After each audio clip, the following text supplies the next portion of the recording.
Mən bir daha bugün qələbə münasibəti ilə bütün xalqımızı təbrik edirəm. Bu razılaşma bütün bəndləri mövcud reallıqlara və Azərbaycanın maraqlarına cavab verir. Fərqli indi bəzi adamlar fikirlər yaymağa çalışır, amma baxın, görün ki, reallıq nədən ibarətdir.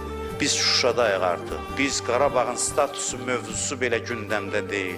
Biz danışıqlar prosesində ətraf rayonların boşaldılması, sonra da Qarabağın statusunun müzakirəsi haqqında danışırdıq. Hətta ona biz nail olsaydıq, biz sevinəcəkdik. Bugün artıq Azərbaycan ordusu Dağlıq Qarabağdadır. Bugün Azərbaycan ordusu Qarabağın ürəyi olan Şuşadadır və düşmən də bütün işğal elədiyi əraziləri boşaldacaq inşallah Allahın köməkliyi ilə və artıq status mövzusu da gündəmdə deyil. Yəni Azərbaycan çox böyük bir tarixi uğura imza atdı və bu uğuru həm də bizim əsasən də bunun qəhrəmanları bizim ordumuzdur, əskərlərimizdir, zabitlərimizdir, dövlət və xalqın sarsılmaz birliyidir.